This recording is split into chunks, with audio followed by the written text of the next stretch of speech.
Doctor ortho, अब दर्द भी घुटने टेकेगा।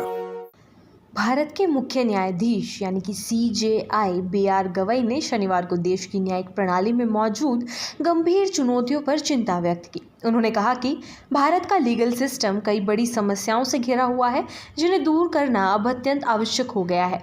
मुख्य न्यायाधीश हैदराबाद की प्रतिष्ठित नालसर यूनिवर्सिटी ऑफ लॉ में एक विशेष कार्यक्रम को संबोधित कर रहे थे।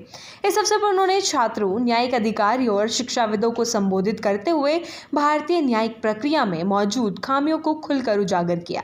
CJI गवई ने कहा, हमारा देश और न्यायिक सिस्टम कुछ वास्तविक और गंभीर चुनौतियों का सामना कर रहा है। सबसे बड़ी समस्या ये है कि कई बार अदालतों में ट्रायल दशकों तक चलते रहते हैं।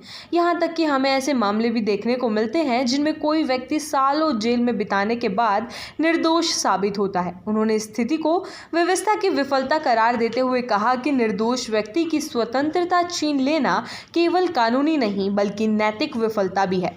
रुकावट के लिए खेद है। जियो के साथ करें 349 रुपये में धमाकेदार शुरुआत। 28 दिनों तक रोज मिलेगा 2 GB डाटा 50 दिनों के लिए। जियो एयर फाइबर का ट्रायल फ्री। 90 दिनों के लिए जियो हॉटस्टार का सब्सक्रिप्शन और 50 GB AI जियो क्लाउड स्टोरेज भी फ्री। जल्दी करें, डिस्क्रिप्शन में दिए गए लिंक पर क्लिक करें और पाएं ये धमाकेदार शुरुआत।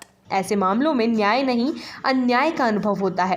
CJI ने इस दौरान ये भी कहा कि देश के बेस्ट टैलेंट को चाहिए कि वे इस समस्या को हल करने में अपना योगदान दें। युवा, कानूनविद, न्यायाधीश और विधिक नीति निर्माता मिलकर इस व्यवस्था को बेहतर बना सकते हैं। मुख्य न्यायाधीश ने कानून के छात्रों से विशेष अपील की कि वे विदेश जाकर उच्च शिक्षा हासिल करें, लेकिन ये प्रयास अपने माता पिता के पैसों पर नहीं बल्कि स्कॉलरशिप के माध्यम से करें। उन्होंने कहा, स्वावलंबन ही आपके आत्मविश्वास की असली पहचान है।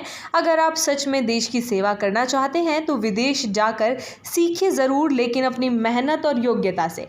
इस कार्यक्रम में तेलंगाना के मुख्यमंत्री रेवंत रेड्डी, सुप्रीम कोर्ट के जज PM नरसिम्हा और तेलंगाना हाई कोर्ट के acting chief justice Sujoy Paul समेत कई विशिष्ट अतिथि भी मौजूद थे। सभी ने भारतीय न्यायिक शिक्षा प्रणाली की भूमिका और भविष्य की दिशा पर विचार साझा किए। मुख्यमंत्री रेवंत रेड्डी ने कहा कि तेलंगाना सरकार राज्य में न्यायिक संस्थानों की पहुंच और प्रभावशीलता बढ़ाने के लिए लगातार प्रयासरत है। वहीं जस्टिस नरसिम्हा ने छात्रों को संविधान की आत्मा को समझने और उसका पालन करने की सलाह दी। CJI गवई के इस बयान को भारतीय न्यायिक सुधार की दिशा में गंभीर संकेत के रूप में देखा जा रहा है।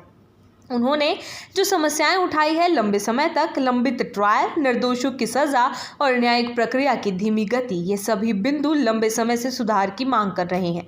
हाल के वर्षों में सरकार और न्यायपालिका दोनों ही प्रक्रियाओं को डिजिटल करने, फास्ट ट्रैक कोर्ट स्थापित करने और मुकदमों की संख्या घटाने के लिए कदम उठा चुके हैं, लेकिन CJI का ये वक्तव्य बताता है कि बहुत कुछ अभी भी किया जाना बाकी है।